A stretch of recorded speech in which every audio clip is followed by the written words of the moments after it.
Good morning. And what a good morning it is. The sun is shining. It's a little hot, but I've got my lovely light gardening linens on. And I can't, with good conscience, head to the office until I have at least weeded 2 sections of the garden, because it is starting to really go crazy, which is great. That's what happens in June. Hi, Tucker. Tucker just had to hurry up and walk beside me, which is very endearing. Yeah, so the girls, well, Leela, she was in bed at a real early time and passed right out when I went to say goodnight. That was a big weekend for her too. Hi. Oh, he's got an itch.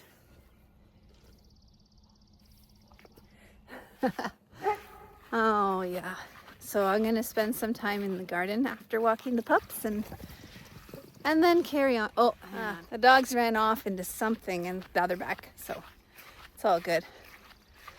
Tilly's not on her leash today, so she's less listeny. So I'm looking forward to being in the garden. One thing I didn't mention in yesterday's or this weekend's tour of Olds is that Olds is like, you know how every small town has their rival small town? Well, Sundre's rival is Olds. I'm not from here, so I think, probably speak to this with neutrality. But my husband is from Sundre, and he thinks everyone from Olds is lame. And my sister's ex-husband is from Olds, and he thinks everyone from Swaziland, as he calls it, is lame. So it's pretty funny. My husband tells stories of when they were young and full of testosterone, and they'd go to the bar in Olds, and then of course at the end of the night inevitably start a big rumble. Boys. Yeah. Remember when I lived in Souris, it was the same thing. Souris and Hartney. Anyway, I thought I would include that in the tour of Olds, but then I just ran out of time. So now you get to know about it now. Do you have that where you're from, if you're not in a city? Or maybe even if you are, is there another town or city that you are mortal enemies with just because they're too close? I don't know. It's kind of a funny thing, hey? Humans love to, and I think it is human nature, to make a this and them. Me, you. Me, good. You, bad. Me, good. You, different, bad. You know, it's that silly human. I guess it probably comes from the really olden days, you know, the caveman days, when if you saw someone from another clan, it probably did mean different, bad, war.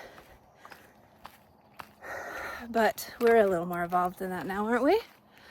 Well, we try to be. I try to be sometimes. Try to be better. Anyway, I guess if it's all in good fun, that's fine. But I think people getting in brawls at the end of a night at the pub maybe isn't all that fun. Could be worse, I guess. I mean, you have these, not to get too deep or anything, but blood feuds between nations that last centuries.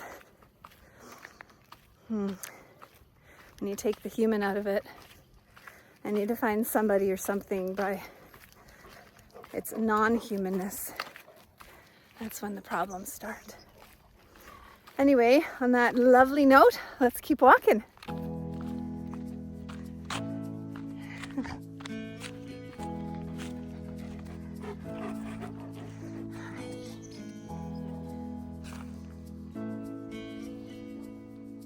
Tucker and I thought you might like to take a walk through the forest rather than stick it to the path today. So that's what we will do. Ready? Let's go. Lots of spider webs. It's kind of a weedy path because there's also lots of branches. Tucker's got a better position because he's closer to the ground. One thing that you can find lots of in here are these lovely bluebells. Yes, they're very pretty. Don't step on it. And these, I don't even know what they are. I'll have to look it up. Everything's blooming now. It's such a wonderful time to be outside. Everything is happy about, oh my gosh, look at them all. There's a whole blanket of them, an area rug of these beautiful little flowers. Oh, it's wonderful in here. I rarely go through the forest path. Well, path is a stretch. The forest way. It always looks so dark and imposing from out in the sun, but today is going to be a hot day. And this is a lovely reprieve.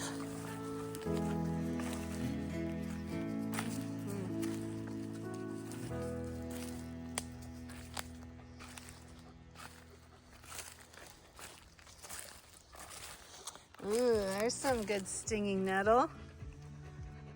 And don't touch it. And I have not made, this is what you make nettle tea out of. And nettle tea is a really good blood booster. I should learn how to do it. I tried one year and it involved freezing the nettles first, but I think I might need to learn a little bit more about it.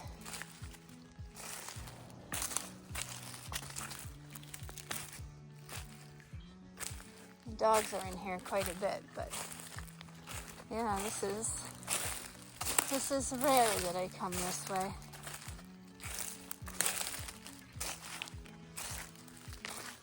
This is just forest life. Trees that have fallen due to wind or age. And this lovely specimen.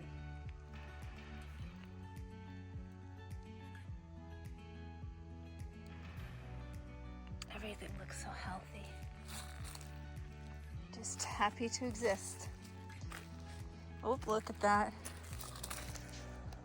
That's where a squirrel was preparing for the winter. Those are bits of pine cones. Or I guess spruce cones in this case. We do have pine, but we don't have... Ooh, look at all these holes. Something was living, I'm gonna say a squirrel has been living its best life in here. Look at them all.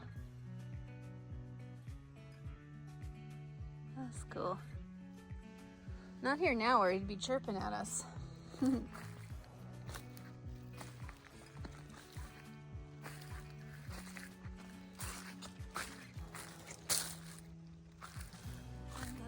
Oh man, there's like a whole network here. I see the holes everywhere. That's so cool. All right, on to the bath.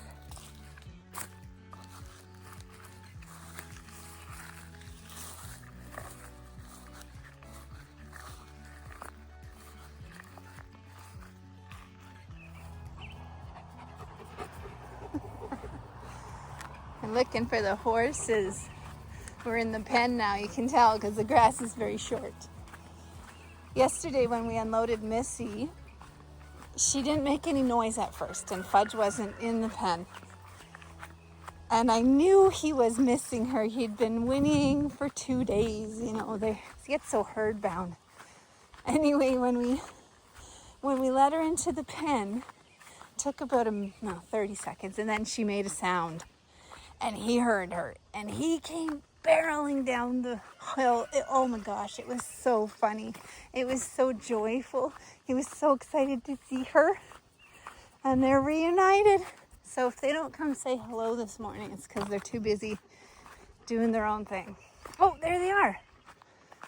You didn't want to come say hi? There they are.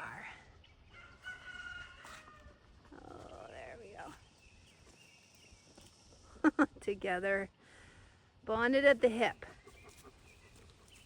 You're just cleaning up in the little baby chick coop, and I see that the old hens got in here yesterday and laid their eggs. I had to chase one of the young girls who got in with the old girls, and that took a while, back to her pen. And then I had to wrangle one of the old girls who was mixed in with the new girls. But everybody's where they should be now, laying eggs in the corner.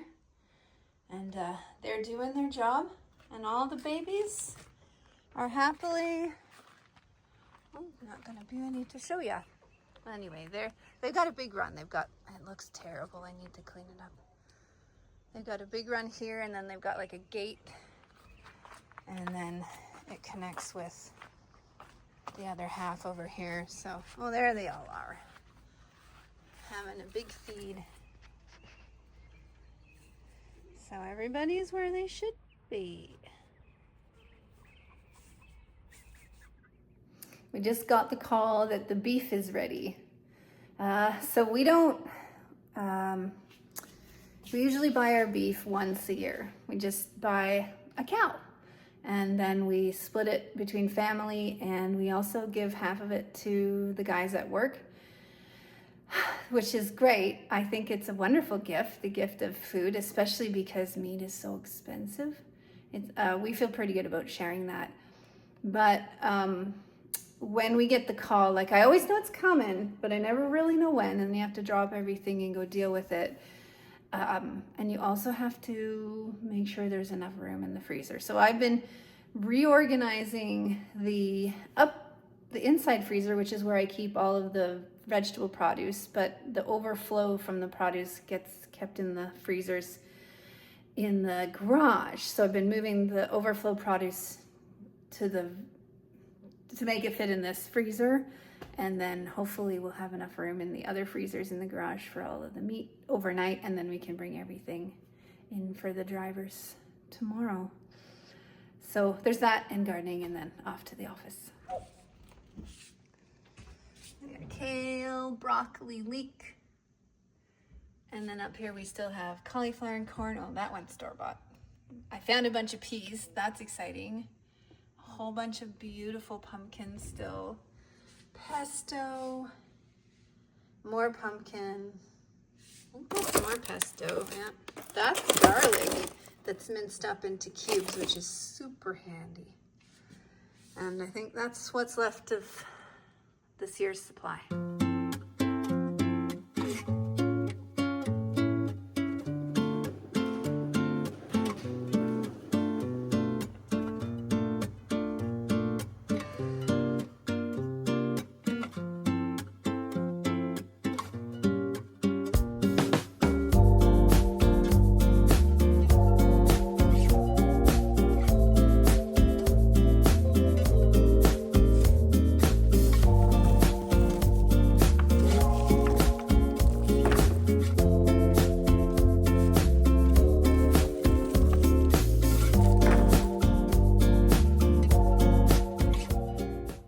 Yesterday we unpacked all the meat and realized there was no room for the soup bones. So, time to get canning.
Don't ask me what I'm wearing. It's practical, and that's great.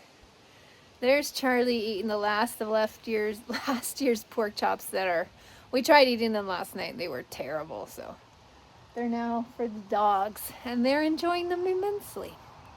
I just spent the last 15 minutes fixing the garden hose that Leela busted the other day that Aaron mowed over, and helping Leela put a new, I can't remember the name of it, leather strap thingy onto her saddle, because apparently I lost hers.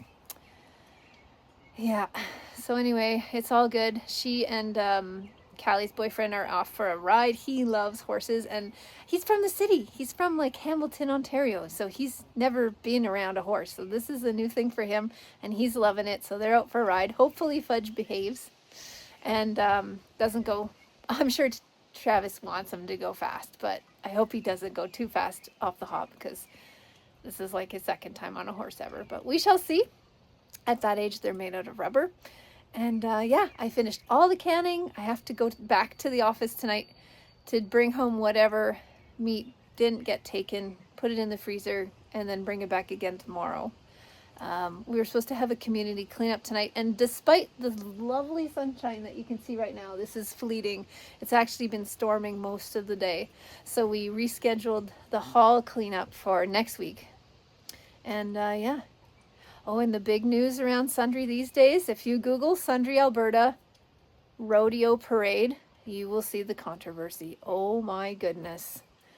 There's that 18%, I don't know actually what percent it is, of people who just like to cause trouble. And they're at it again. So I guess the Sundre Rodeo Parade has been going on for like forever. At least 50 years, probably a lot longer than that. Because the rodeo is like almost 100 years old, I think. Or maybe it is 100 years old. It's old. They've been doing a rodeo here for a long time. And the parade's been a part of it for almost that whole entire time too. But what happened was somebody wanted to put a Alberta separation float in the parade. The parade people said, no, it's too political. They're still kind of reeling after the controversy from a few years ago when somebody snuck in it was called the Liberal. It was a manure spreader, so a spreader, and it had two guys on there dressed up like Justin Trudeau and Jagmeet Singh, which were the coalition party leaders at the time. But it was misinterpreted and spun by the media to be something that was racist, which it wasn't. It was a political thing. Either way, Sundre looked bad. And so this year the parade said, oh no, we don't even want to go there. We don't want to touch that with a 10-foot pole. So we're not going to do anything political, sorry. And then it started all the keyboard warriors, where this and that. And apparently there was even death threats to the parade organizers. And so they canceled the parade. First time ever. So it's big news, apparently. Like people from Calgary have been getting in touch saying, what's going on in Sundre this time? It's always something. So anyway, no parade this year. Sorry, I won't be able to show you all of that cool stuff. No candy. But I will be able to show you the rodeo. That's this weekend. So stay tuned for that. In the meantime, Charlie better hurry up and finish his supper so I can let Tucker out. They have to eat separate. He's in there. Because if they don't, then Charlie never gets anything to eat and Tucker just eats for two. So, yeah. Thanks for sticking with me on another 2-day episode, and I will see you again tomorrow.